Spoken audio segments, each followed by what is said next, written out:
Queridos alunos, eu criei esse canal para compartilhar os conteúdos gravados da minha disciplina de Cultura Organizacional, do mestrado em Gestão Empresarial da FGV-EBAP, para que a gente tenha uma experiência mais rica de sala de aula e possa discutir mais os problemas aplicados que uma turma de executivos experientes consegue trazer para a universidade. Eu gostaria muito de pedir para vocês olharem esses conteúdos antes da nossa sala, refletir sobre eles, para que lá a gente possa aprimorar uma discussão mais aplicada.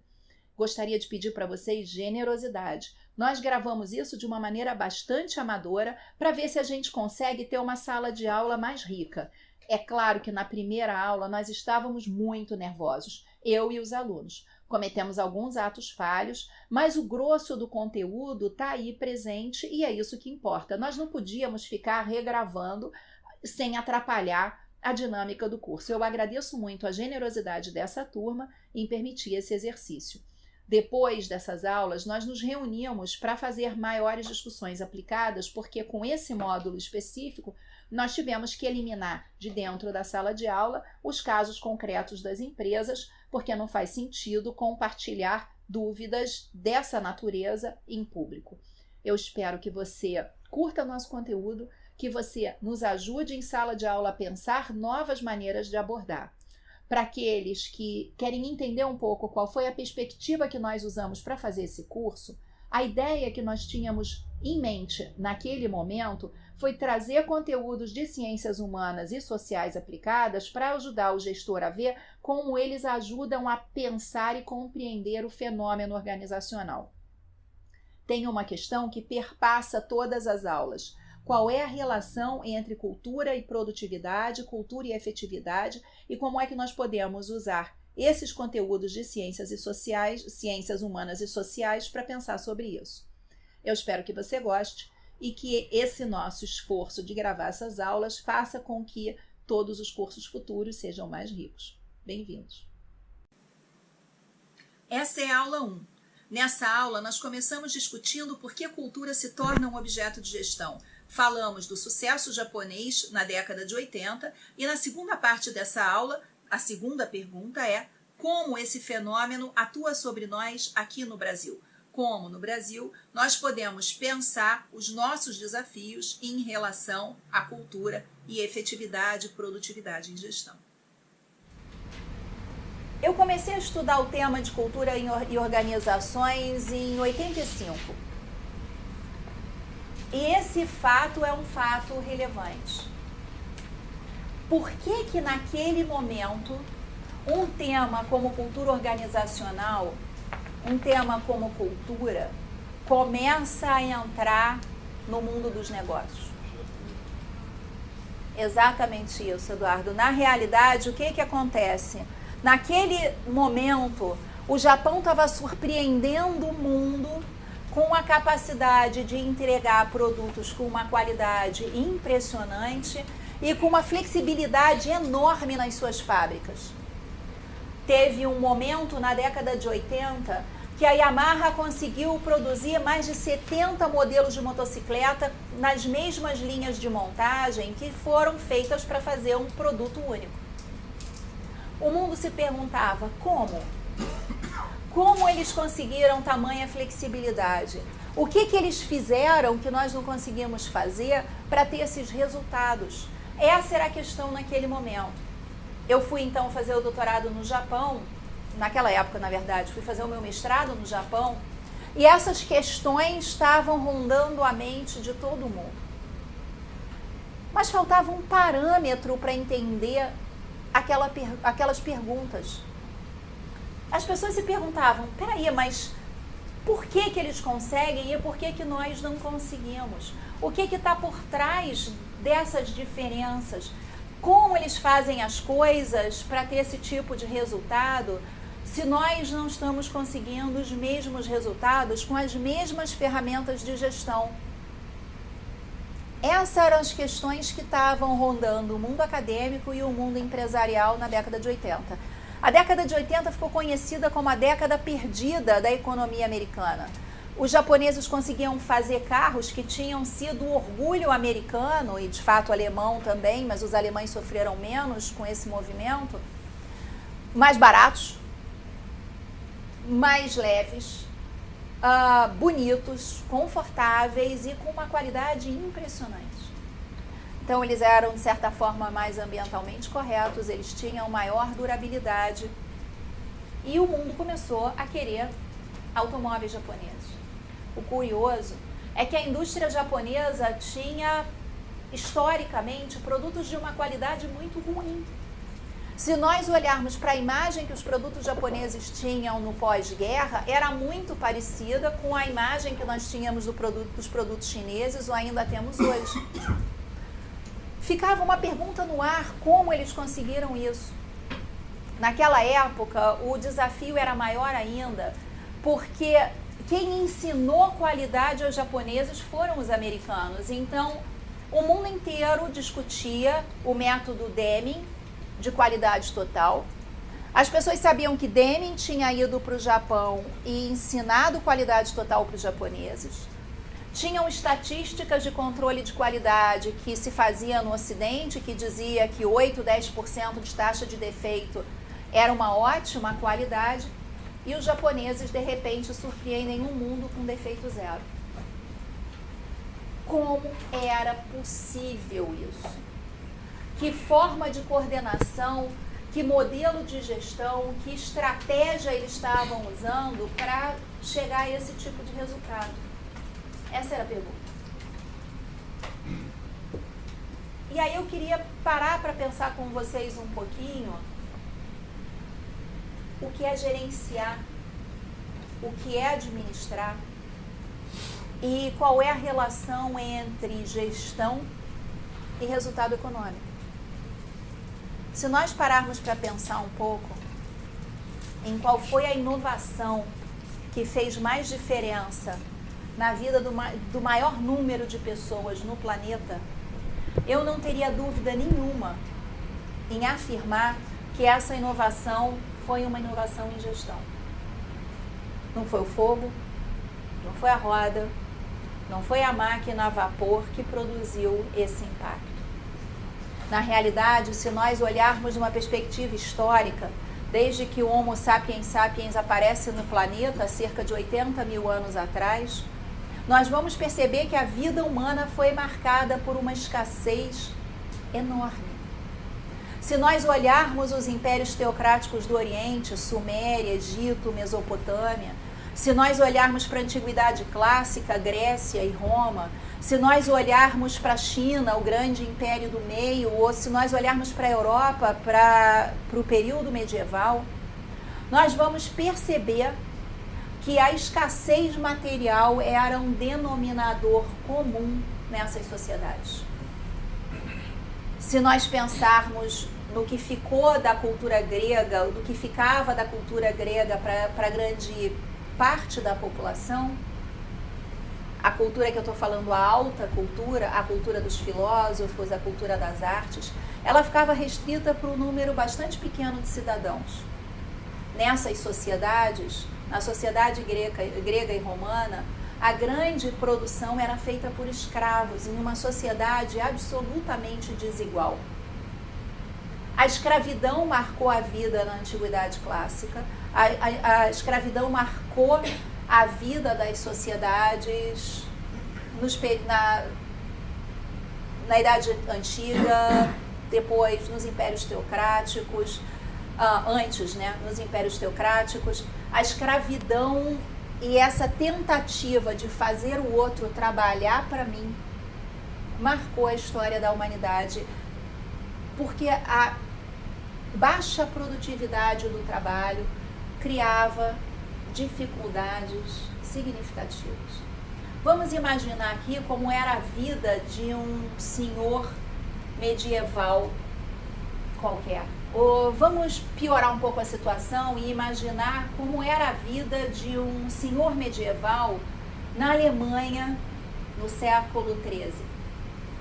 Imagina que ele passou agora por um inverno rigoroso. Está chegando março, está nevando desde novembro. Há 5 meses, ninguém sabe o que é comer uma verdura ou uma fruta crua. Tá tudo enterrado embaixo da neve. Esse senhor medieval, ele precisa comer coisas que ficaram em conserva, ou na forma de embutidos, ou em conserva de sal. Daí a importância do sal nas sociedades antigas. Era a maneira de garantir que os alimentos não apodreceriam nos anos de inverno. A expectativa média de vida era de 30 e poucos anos. As pessoas morriam de escorbuto, cegueira noturna, diferentes formas de avitaminose. E não tinha sequer uma aspirina para diminuir a dor. Essa é uma questão curiosa quando nós olhamos para o que era a vida da elite naquele momento. A escassez material, de muitas maneiras, criava esse tipo de restrição. Se tivesse um ano de colheita ruim, não havia nenhum mecanismo para evitar a fome. E a fome atormentou a Europa durante muitos séculos. Foi com a introdução da batata, já depois da descoberta das Américas, em pleno século XVIII, que de muitas maneiras conseguiu se introduzir um cultivo menos suscetível às mudanças climáticas. Se nós olharmos para as grandes fomes, elas chegaram a dizimar 1/4 ou mais da população europeia. Em momentos de peste, então, a associação doença e fome criava baixas populacionais significativas. Essa situação não melhora com a Revolução Industrial de uma maneira robusta. Nós não vemos, depois da invenção da máquina a vapor ou depois de algumas invenções tecnológicas que vieram na sequência, uma mudança muito grande desse paradigma. É com a Revolução Industrial, na verdade, que a gente começa a prestar mais atenção aos aspectos de produtividade, mas é só quando Taylor e Fayol, Taylor cria o modelo de administração científica, Fayol implementa ele de maneira bastante controlada, que a gente vê uma mudança nesse quadro. É só com a revolução da administração científica que nós vemos um grande salto de produtividade. Taylor aumenta a produtividade do trabalho humano em 300 vezes, a partir daqueles experimentos com tempos e movimentos. Quando Taylor consegue fazer isso, na realidade, se deflagra pela primeira vez um processo de enriquecimento sem precedentes. Nós somos uma geração já nascida na abundância da era da produção em massa. Vocês que são mais jovens, então, alguns na turma são da minha geração ainda, outros mais jovens, sequer conseguem imaginar o que era a vida antes da abundância material que foi produzida graças a esse destravamento da produtividade do trabalho. O destravamento da produtividade, a explosão na realidade de produção de riqueza que o método de administração científica traz, é que financia, então, todas as outras inovações tecnológicas que nós vemos ao longo do século XX e agora ao longo do século, nesse começo do século XXI. Na realidade, há uma relação direta entre a produtividade do trabalho e a possibilidade de divisão social do trabalho nas economias. Quando eu tenho uma sociedade que tem uma baixíssima produtividade do trabalho, vamos olhar aqui para uma sociedade tribal brasileira, em que a produtividade do trabalho é suficiente só para a subsistência material das pessoas, o que acontece é que eu não consigo financiar uma... Como é que a gente poderia dizer? Uma divisão social do trabalho cada vez mais rica. Como assim? Quando eu começo a destravar o desafio da produtividade, a sociedade consegue ir patrocinando e financiando pessoas que não estão diretamente ligadas à produção de alimentos ou ao cuidado básico com a vida. É preciso muita produtividade para sustentar aquilo que até então eram chamadas de classes ociosas, como antropólogos ou historiadores que estudam gestão. Seriam classes ociosas no século XVIII e XIX. Quando a gente começa a ter um aumento muito grande da produtividade do trabalho, a gente consegue ir financiando uma divisão social do trabalho cada vez mais rica. E quando a gente consegue fazer isso, nós conseguimos patrocinar ou financiar o trabalho de cientistas, o trabalho de médicos, o trabalho de artistas, o trabalho de intelectuais, que vão acabar desenvolvendo saberes e conhecimentos aplicáveis à produtividade. Então, há uma relação entre a revolução causada pela administração científica e a remoção gradativa dos entraves materiais que as sociedades tinham no passado. Então, quando nós olhamos para a situação dos gregos, quem que eles escravizavam? Eles escravizavam o diferente. Eles escravizavam os bárbaros, e o bárbaro era aquele que não tinha a mesma cultura. Se acreditava que o bárbaro, de certa maneira, mais do que merecia aquela posição. E se a situação fosse inversa, se o bárbaro tivesse mais forte, com exércitos mais poderosos, ele, por sua vez, escravizaria também os outros grupos. A questão do direito humano à liberdade, a questão do direito humano de escolha, ele vai surgindo e se desenvolvendo na Europa moderna, junto com o surgimento de possibilidade de diversificação econômica. Essa é uma questão curiosa para a gente manter de lado aqui, por um minuto. Ora, todo o século XX é beneficiado por isso.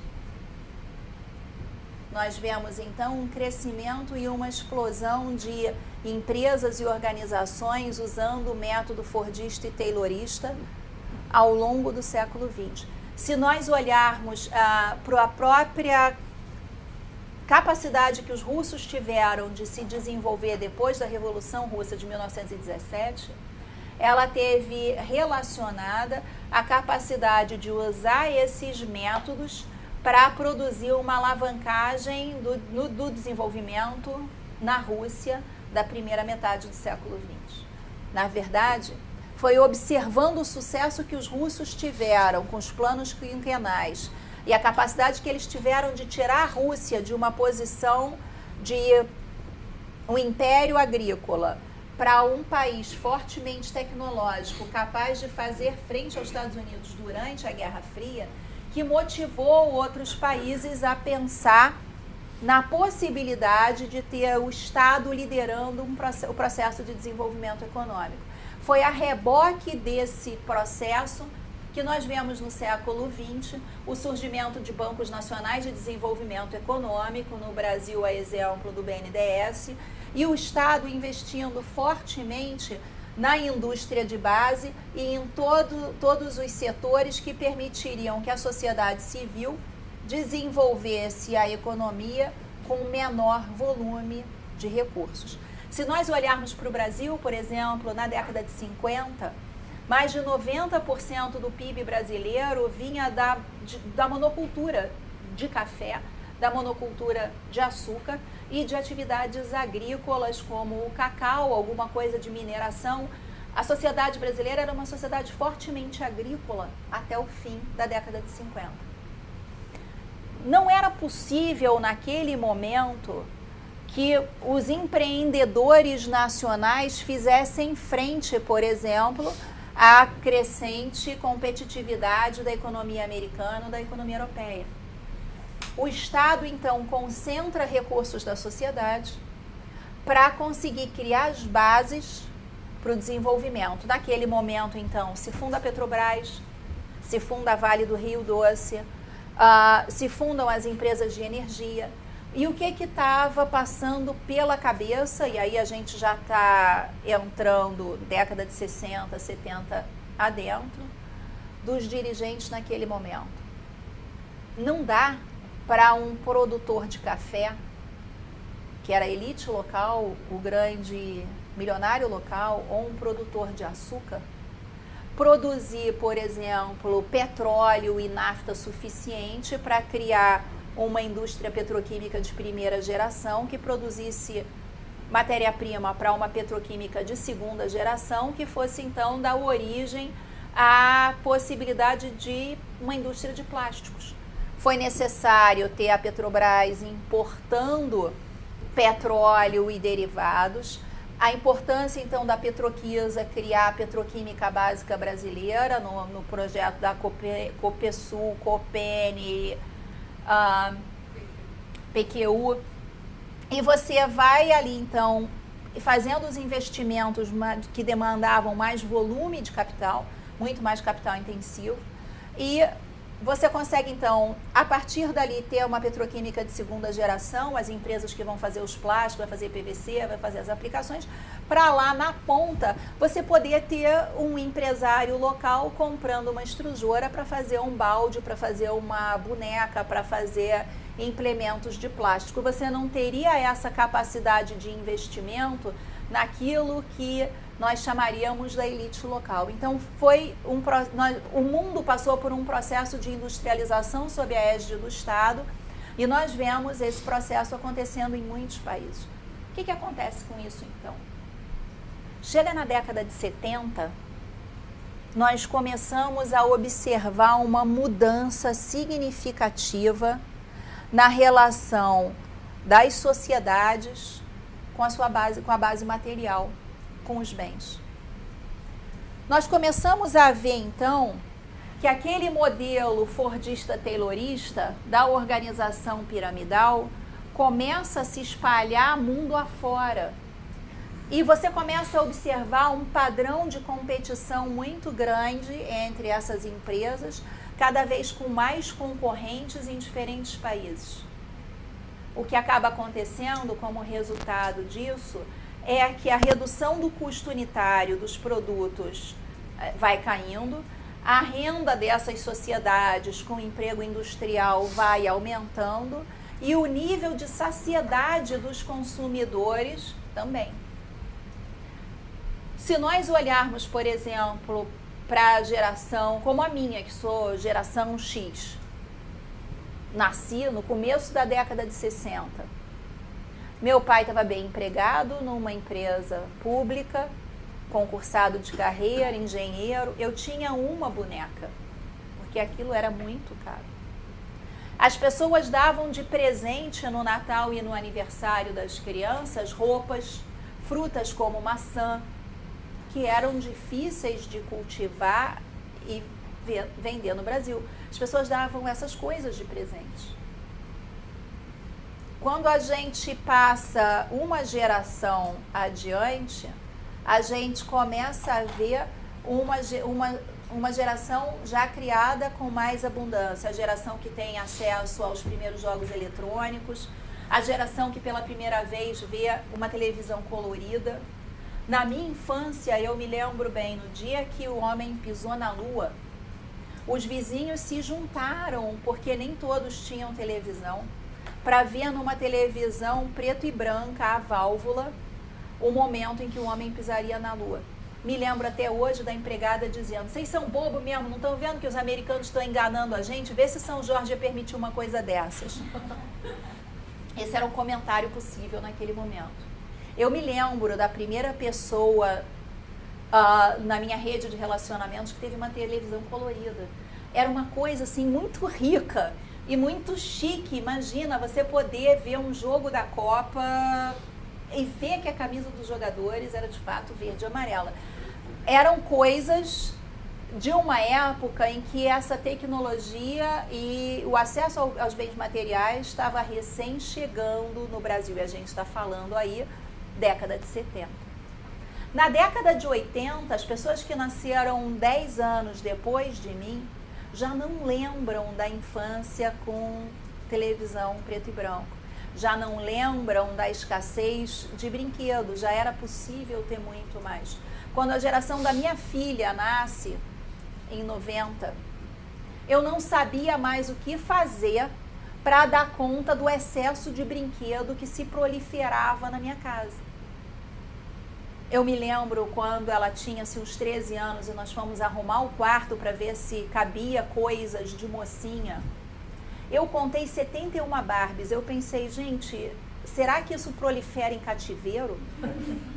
Eu não tinha comprado aquilo tudo de Barbie. Que eu me lembre, eu comprei uma, mas ela adorava. Cada aniversário, todo mundo sabia que ela gostava, ela ganhava 10, 15 Barbies.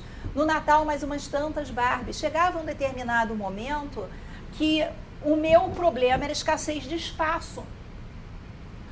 Não era escassez material. Eu não tinha onde arrumar e onde guardar aquele monte de quinquilharia que foi ficando cada vez mais barato. É como hoje, nas famílias mesmo de classe C no Brasil, nas famílias que estão ascendendo socialmente agora, o problema do excesso de bagunça nos quartos das crianças existe. O que começa a acontecer então quando você começa a ter esse nível de saciedade do consumidor? As pessoas começam a valorizar outras coisas. Eu me lembro recentemente, uma moça que trabalhava comigo falou assim, eu fui comprar um liquidificador novo, eu sabia que ela ganhava pouco. E aí ela chegou e falou assim, eu comprei um lindo italiano, vermelho, vai ficar lindo na minha cozinha nova de aço escovado. Aí eu falei, mas não é mais caro? Ela falou, não, é mais caro, mas é lindo, vamos combinar, eu mereço. E eu ganho muito pouco para comprar porcaria.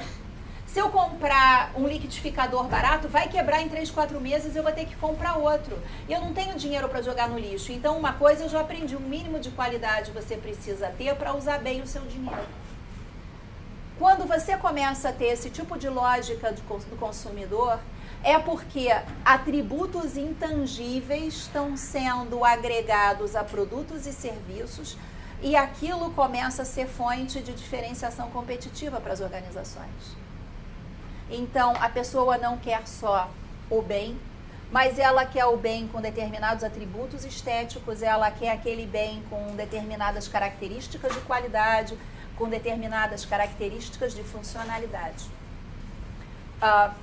Não muito tempo atrás, uma pessoa que trabalha aqui na faxina da FGV me viu com um celular barato, não agora, na época, eu tenho isso tem alguns anos, que era aquele que não era de abrir, na época do de abrir, na época que eu abri virou moda. E ela chegou e disse assim, professora, a senhora não tem vergonha de andar com um celular brega desse? O dela era de abrir, aquele que fazia pleque há algum tempo atrás. O que acaba acontecendo, então, é que essa relação do consumidor com o mundo dos bens vai se alterando. E isso demanda novas estratégias competitivas das organizações. Esse processo de mudança ocorre de uma maneira mais clara na década de 80, em que a percepção da importância dos intangíveis agregados começa a ficar muito clara. Quando os japoneses surpreendem o mundo com defeito zero, com o sistema Kanban e com just in time, eles conseguem criar economias e gerar facilidades para os seus clientes que não tinham sido pensadas naquele momento.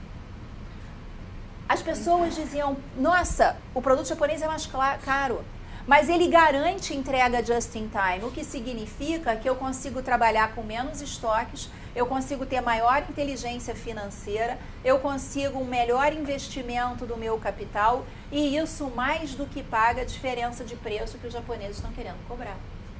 As pessoas também valorizavam a questão do defeito zero. Se você está na indústria, na época eu estava trabalhando numa indústria de PVC, de plástico, o plástico saía da empresa de PVC nos sacos, na forma de pequenos pellets. E ia um monte de impureza ali dentro. Os pellets não tinham tamanho regular, às vezes caíam impurezas no saco. Então, o cliente tinha que pegar aquela matéria-prima, passar por uma área de peneiragem, ter certeza de que as impurezas foram removidas, porque podia quebrar o equipamento dele. Eu me lembro que na época da implantação dos programas de qualidade total, os clientes reclamavam, por exemplo, que encontraram moeda, que encontraram um garfo e uma vez um capacete dentro de um saco de produto. Quando os japoneses dizem eu garanto que o meu produto não tem defeito, você podia fechar a sua área de peneiragem, você podia ter certeza de que você podia jogar o produto direto do saco no seu equipamento. Quando o mundo começa a olhar para isso, começa a pensar, como é que eu me organizo para entregar esse tipo de valor? Como é que eu me organizo para competir nesse cenário? Como eu posso fazer para ter a mesma entrega de qualidade nos meus produtos e serviços? E entrava um desafio que era, como eu posso entender como os japoneses fizeram isso? Como foi que os japoneses fizeram isso? Essa era uma questão que intrigava o Ocidente. Que características, que ferramentas, que metodologias de gestão garantiram essa entrega? O curioso é que, olhando de fora, não tinham ferramentas muito diferentes. Não tinham formas de trabalhar que fossem explicitamente distintas. Haviam resultados muito interessantes a partir de uma forma diferente de fazer as mesmas coisas. E foi aí que a questão da cultura começa a aparecer. Como é que eu consigo trabalhar com essa qualidade de entrega? Como é que eu consigo trabalhar com esse nível de qualidade? Como é que eu consigo evitar os tropeços ao longo do processo produtivo que me garantem uma entrega just in time, sem ter japonês na minha linha de montagem? Gente, qual a ideia agora? Que nós possamos parar um pouco e olhar para os desafios brasileiros internos, para depois a gente pensar em como a gente pode fazer esse depara em relação à nossa economia e às nossas indústrias, em relação ao desafio da competitividade global. O que eu falei? Que, na realidade, a partir da década de 80, nós começamos a ver um processo de aumento da competitividade pela capacidade de aumentar valor. Não é só o produto, mas o produto com mais funcionalidades, ou o produto com mais estética, ou o produto com serviços agregados. Na realidade, o que a gente vê é que elementos intangíveis vão sendo agregados aos produtos. No topo dessa capacidade competitiva, nós vemos a inovação tecnológica e a inovação em produtos, serviços e modelos de negócio. Então, eu queria olhar para isso um pouquinho, para agora a gente refletir sobre o desafio brasileiro. E eu queria começar a fazer uma provocação com esses dados, para aí a gente mergulhar no que pode estar por trás disso. Esses dados aqui são os dados da Organização Mundial da Propriedade Intelectual em Genebra, na Suíça. Esse aqui é o ranking dos países por registro de patentes na OMPI. O que acontece, então, é que os fatores de cultura local e instituições locais estão razoavelmente neutralizados, porque estão todos depositando suas patentes nessa amostra em Genebra. Quando nós olhamos para cá, o que nós percebemos? Que os Estados Unidos continua sempre na dianteira da inovação, mas com um ligeiro decréscimo aqui em função da crise de 2008, você vê ali, tira o pé um pouco no freio, tira o pé do acelerador de investimentos em P&D, isso reflete um ano depois numa ligeira queda no número de patentes. Curiosamente, o que nós vemos aqui? Japão, mesmo em plena crise, aumentando tremendamente o número de patentes. Um dado que chama atenção aqui é o salto da China, que vem investindo muito seriamente em inovação, e da Coreia. E nós percebemos o quê? Que a reboque da crise de 2008, o Ocidente tira o pé de investimentos no médio e no longo prazo, principalmente em P&D, e os asiáticos metem o pé no acelerador. Mas a China era o motor da crise. Essa é uma característica curiosa dos asiáticos.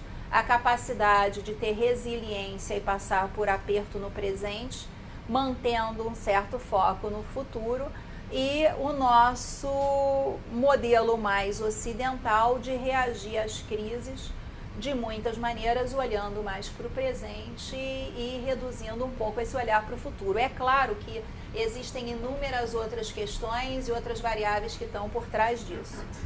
O curioso quando a gente olha aqui é que o Brasil hoje está mais ou menos como a 8ª economia do mundo, mas ele não aparece nesse ranking. Não é verdade? Onde é que está o Brasil aqui? Quando nós olhamos para o Brasil, em 2010 o Brasil produziu 442 patentes e em 2013 661 patentes e ficou aí em torno do 35º lugar no ranking global de inovação. Quer dizer, há um descasamento entre a robustez da nossa economia e a nossa performance em inovação. Por quê? Essa é uma questão que eu colocaria para refletir aqui. Agora, olha que coisa curiosa. A Finlândia, com 5.333.000 habitantes, está em 11º lugar com 2.076 patentes. Como é que 5 milhões de pessoas conseguem produzir mais inovação do que 190 milhões? Essa é uma questão curiosa para a gente refletir. 5 milhões de pessoas para a gente não é um país, é um clube. E um clube de 2ª divisão, porque um clube de 1ª divisão, Flamengo, Corinthians, tudo tem mais de 30 milhões de pessoas na torcida. Então nós temos aqui um país que tem uma população de uma cidade de médio porte brasileira com uma performance e inovação significativamente melhor que a nossa.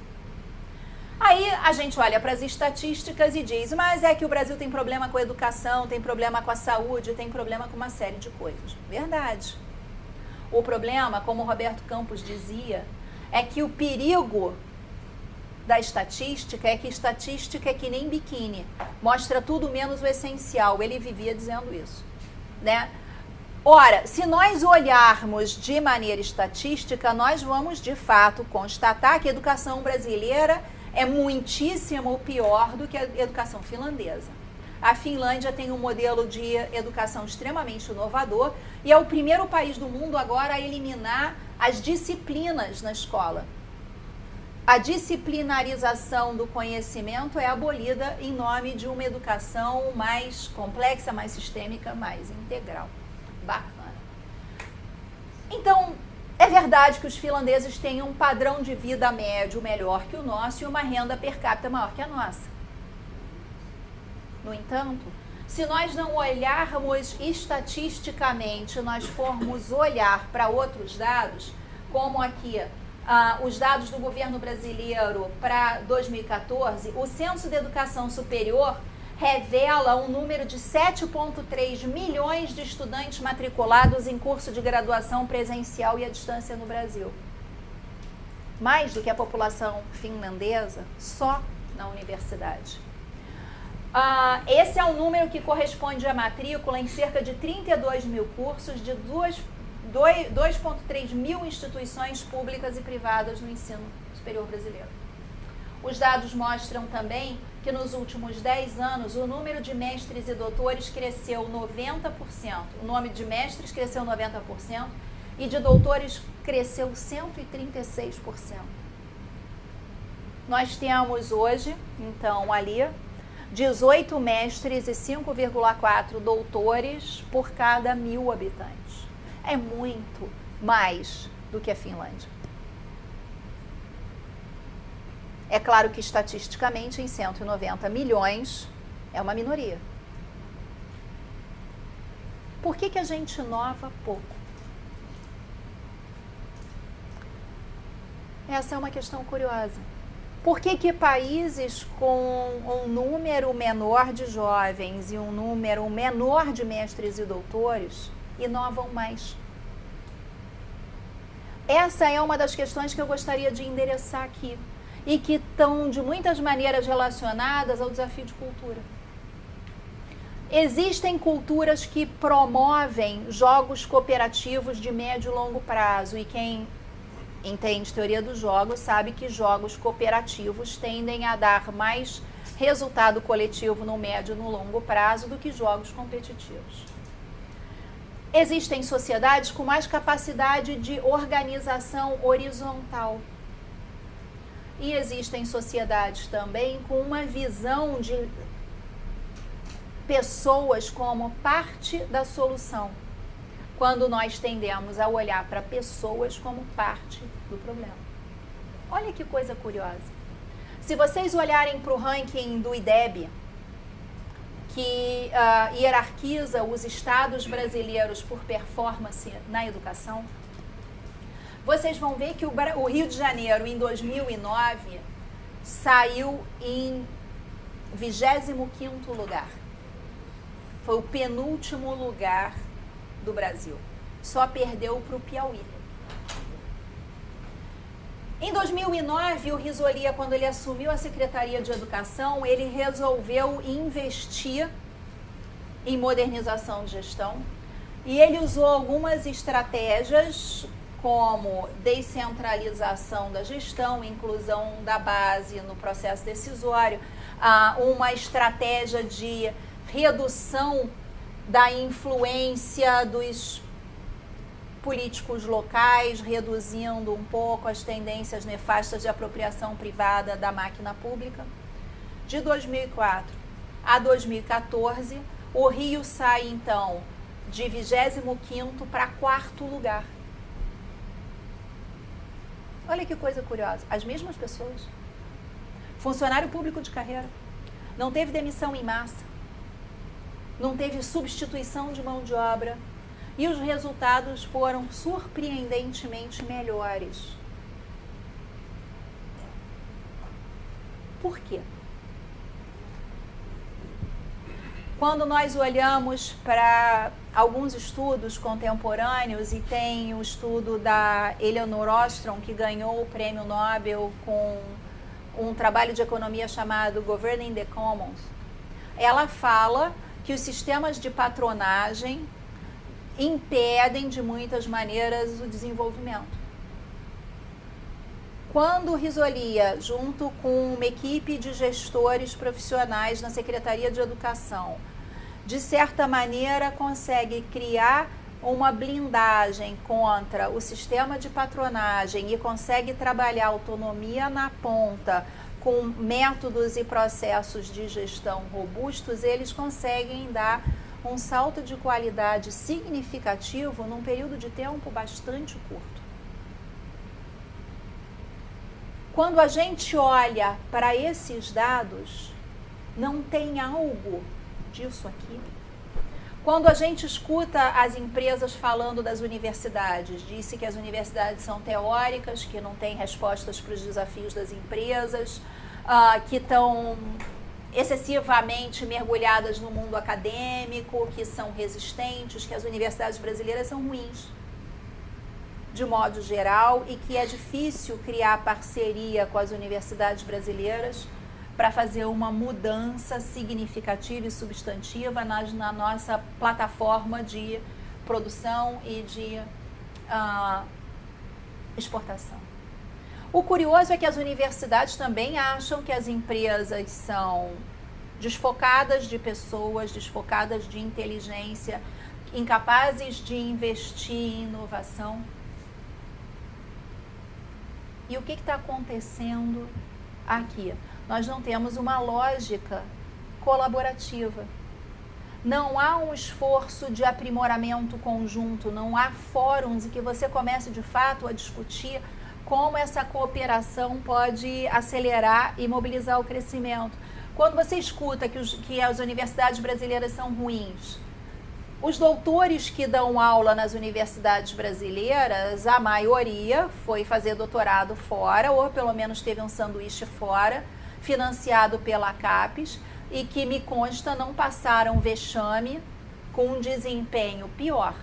Não me consta que universidades europeias, asiáticas ou americanas façam o favor de passar brasileiro sem mérito nos cursos de mestrado e doutorado. Então, nós temos uma mão de obra que equivale em termos de qualidade. Nos falta alguma coisa para criar coalizões e estruturar formas de cooperação mais robustas. E aí a gente começa a pensar no que estaria por trás desses modelos mentais. Muitos estudos mostram que confiança é um preciosíssimo ativo intangível das sociedades. Sociedades que têm forte confiança cooperam mais para ganhos coletivos no médio e no longo prazo, com menores custos de transação. Se eu confio na Clarice e a Clarice confia em mim, nós vamos cooperar com muito menos barreiras do que se eu achar que ela pode, por exemplo, roubar a propriedade intelectual de uma ideia minha. Eu vou ter menos disposição a cooperar com ela também se eu achar que o interesse dela é oposto ou diferente do meu.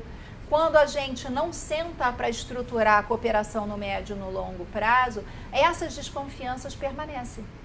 E a gente acaba tendo baixíssima capacidade de criar parcerias e coalizões orientadas para a produção de resultados melhores no tempo. O que acontece de muitas maneiras, e nós vamos ver por quê, a cultura brasileira é uma cultura de baixíssima confiança. Nós temos baixa propensão a confiar nos vizinhos, no governo, nas empresas, nas instituições, de modo geral. Nós confiamos menos também, em média, nos colegas de trabalho. O que acaba acontecendo é que o indivíduo se sente vítima das circunstâncias e não consegue enxergar como é possível assumir a liderança num processo de transformação.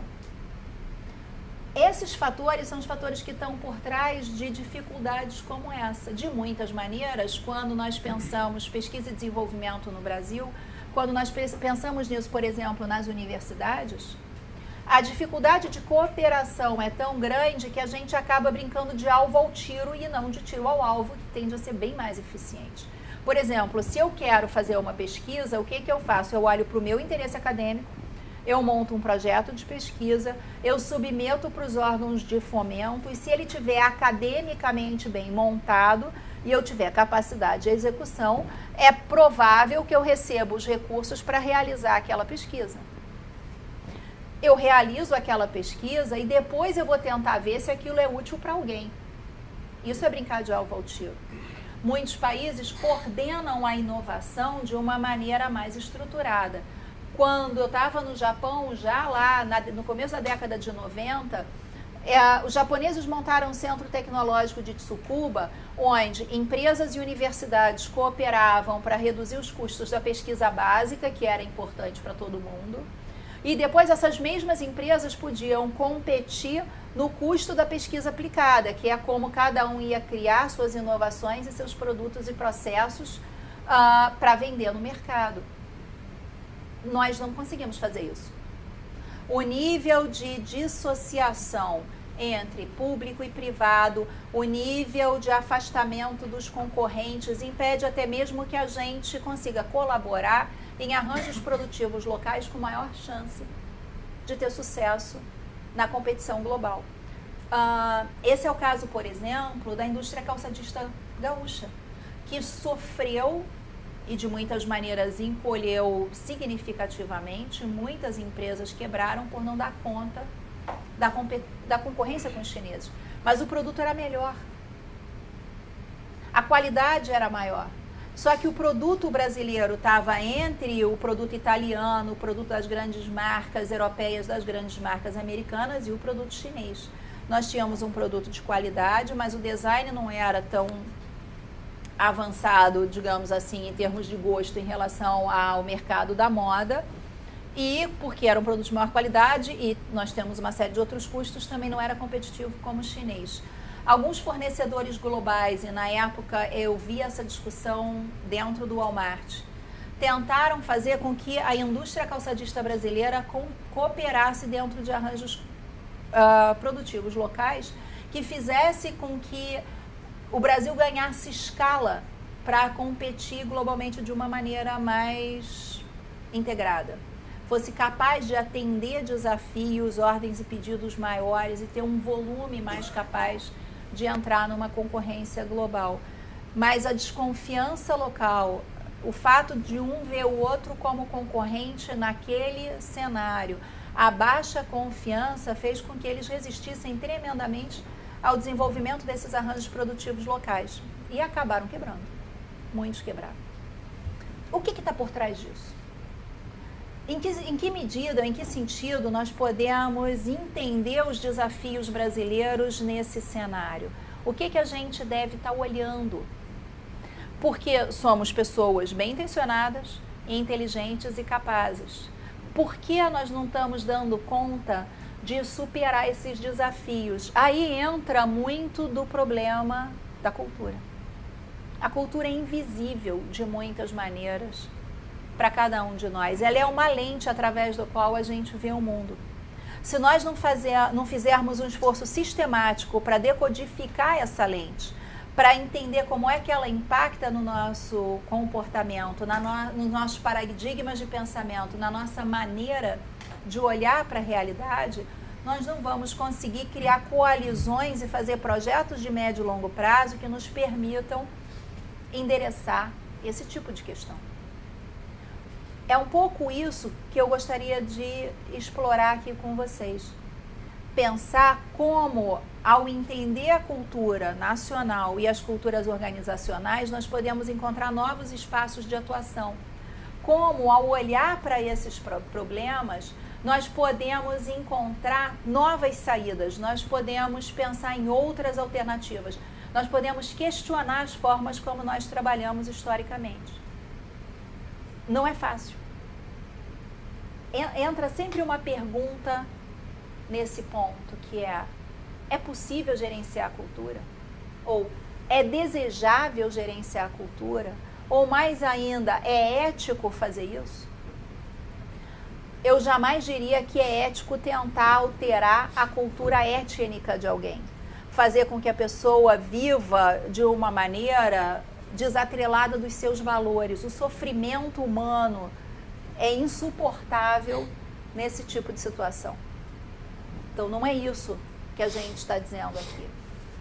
Por outro lado, se nós conseguirmos enxergar de que forma a nossa cultura nacional cria entraves para que a gente possa ser mais produtivo, mais criativo e mais feliz, não há razão para dizer, não, isso aqui é intocável. A cultura não tem um peso maior do que a felicidade ou as potencialidades humanas. A cultura, e aí entra um desafio que a gente vai endereçar mais para frente, ela não é um objeto de escolha. Um objeto de escolha. Eu não vivo essa cultura porque eu quero. Essa é uma questão para a gente pensar junto. Eu entro nessa cultura conforme eu aprendo a viver nessa sociedade. E sem parar para fazer uma reflexão sobre isso, a gente vai no piloto automático. Então, a questão aqui não é gerenciar cultura ou produzir uma forma de violência simbólica ou obrigar as pessoas a viver aquilo que elas não estão dispostas a viver.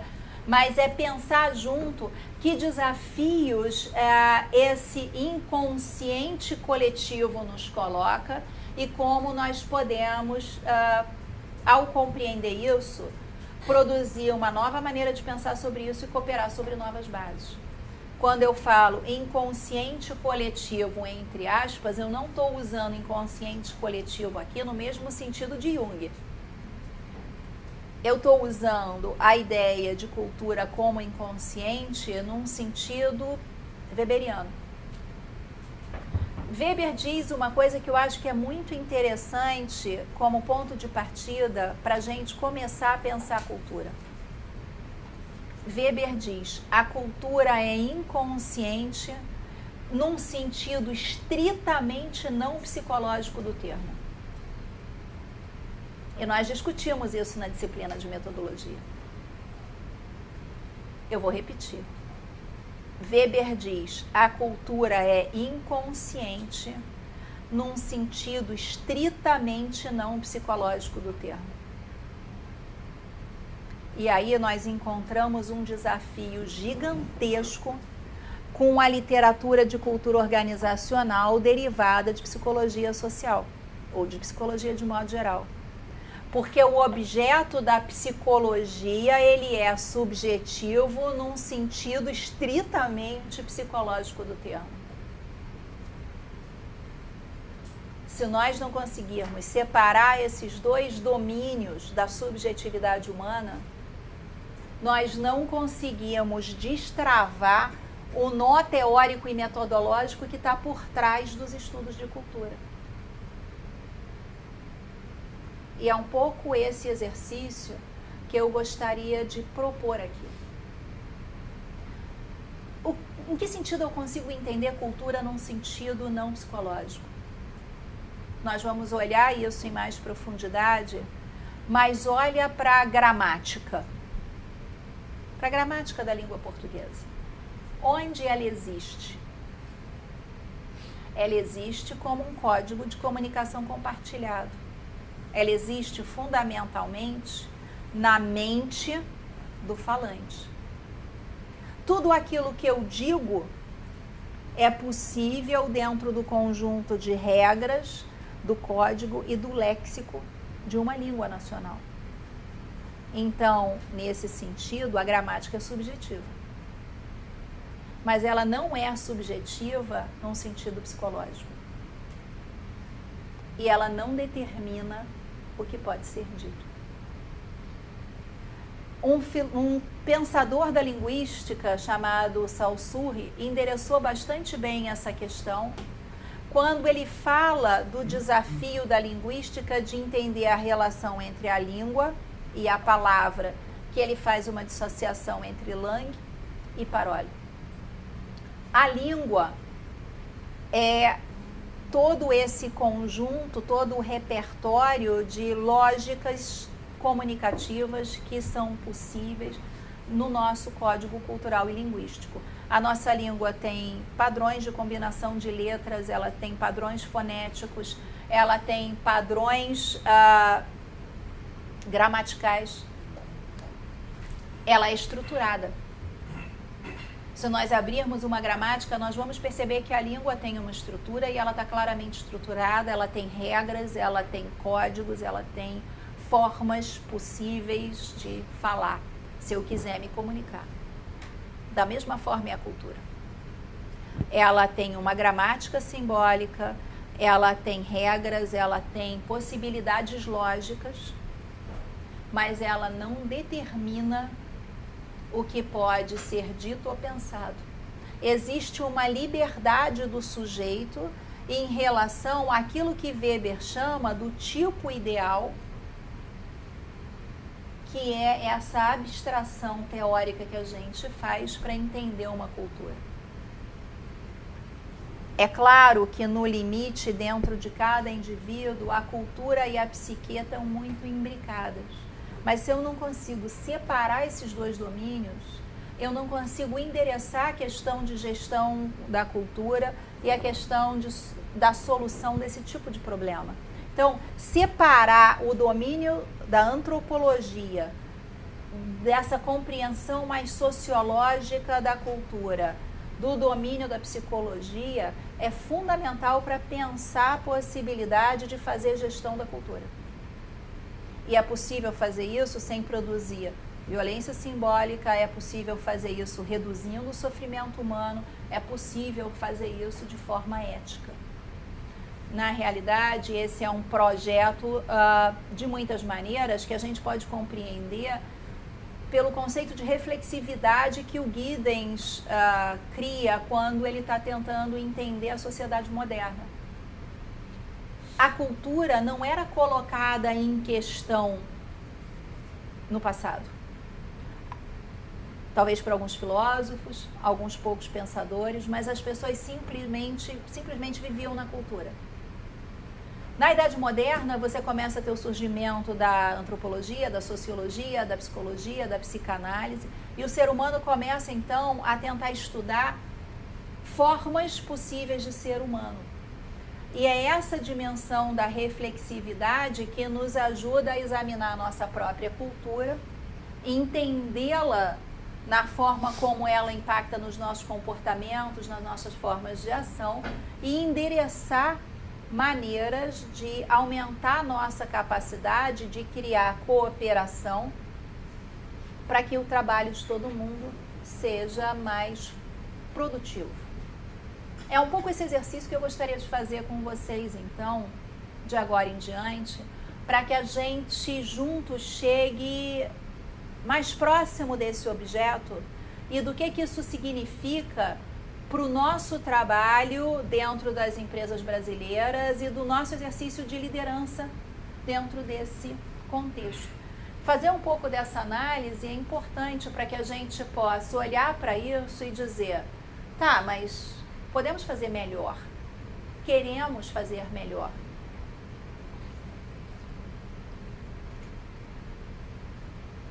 Para isso, nós temos que compreender a relação entre esses fatores, entre a cultura como uma programação da mente, ou uma gramática simbólica, ou um produto da interação humana ao longo da história, com a economia, com a política e com o desenvolvimento das instituições e das organizações.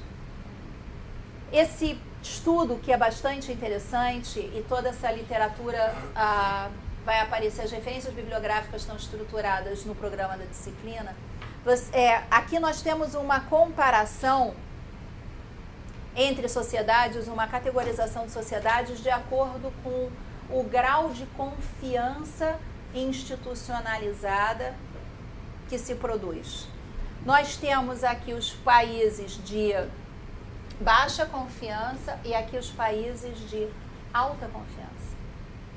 Nós vamos perceber que os países de alta confiança são os países que têm mais inovação, a maioria deles tem menor desigualdade e uma maior capacidade de criar coalizões orientadas por valores. Nós vamos olhar aqui em cima nos países de maior riqueza, mais bem distribuída, países como Noruega, Suíça, Dinamarca, Canadá, os países confucionistas, temos aqui Japão, os países anglo-saxãos, de modo geral, como países de alta confiança. Nós temos aqui para baixo uma certa confluência de países islâmicos, de países católicos, de países da antiga União Soviética, vindo para cá como países de menor confiança. Vamos olhar para isso um pouco, ver de onde isso vem, ver até que ponto isso é produto da vontade das pessoas ou até que ponto isso são regularidades estatísticas sistêmicas sobre as quais ninguém tem controle, que vai nos levando para que a gente possa perceber qual é o nosso grau de interação ou de possibilidade de interferência sobre esses fatores.